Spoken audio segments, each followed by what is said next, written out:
Hello दोस्तों, नमस्ते, प्रणाम। हमारे यूट्यूब चैनल में आप सभी का स्वागत है।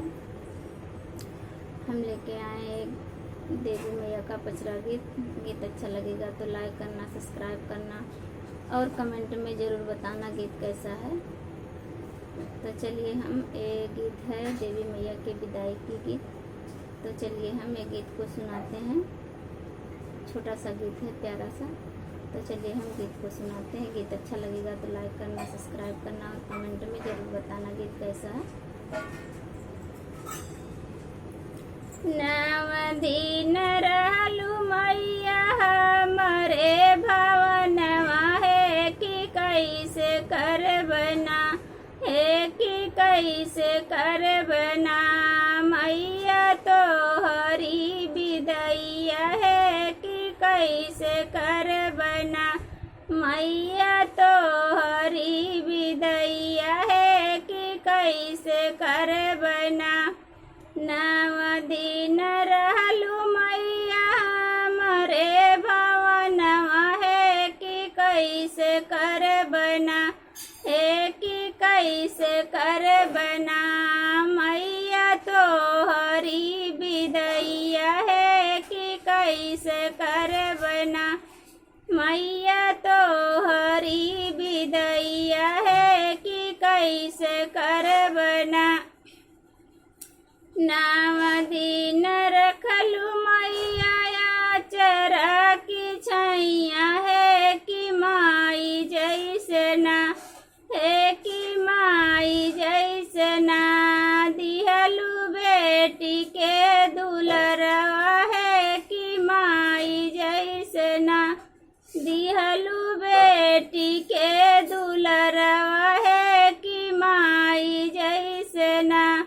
नव दिन रखलु मैया चरा की छैया है कि माई जैसे ना, है कि माई जैसे ना। दिहलु बेटी के दुलरवा है कि माई जैसे ना।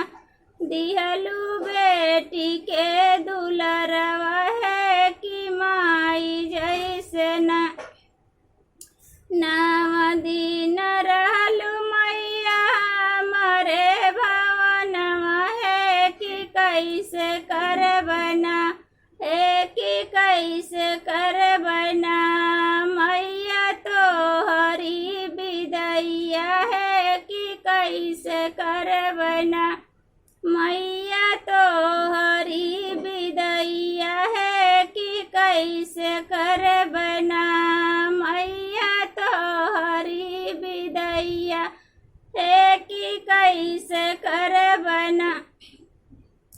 नव दिन न लागे मैया भूखिया पियसिया है कि देखी देखी ना, है कि देखी देखी ना। मैया तो हरी सूरतिया है कि देखी देखी ना। नव दिन न लागे मैया भूखिया पियसिया है कि देखी देखी ना, है कि देखी देखी ना। मैया तो हरी सूरतिया है कि देखी देखी ना। नव दिन रहलु मैया हमरे भवनवा है कि कैसे करबना, है कि कैसे करबना। मैया तो हरी विदैया है कि कैसे करबना। मैया तो हरी विदैया है कि कैसे करबना। नव दिन रहलु मैया हमरे आंगनवा है कि कैसे करबना। मैया तो हरी विदैया है कि कैसे करबना। सुन लागे मैया दिन और रतिया है कि सुन लागना, है कि सुन लागना। मैया घरवा दुआरवा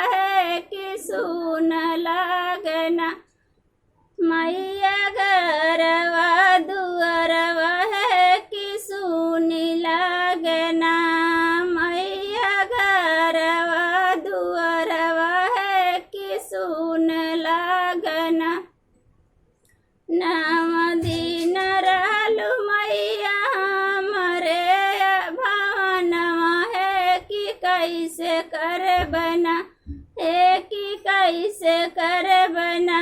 मैया तू हरी विदैया है कि कैसे कर बना।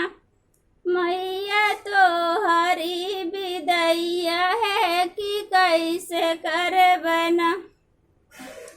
मैया तो हरी विदैया है कि कैसे कर बना।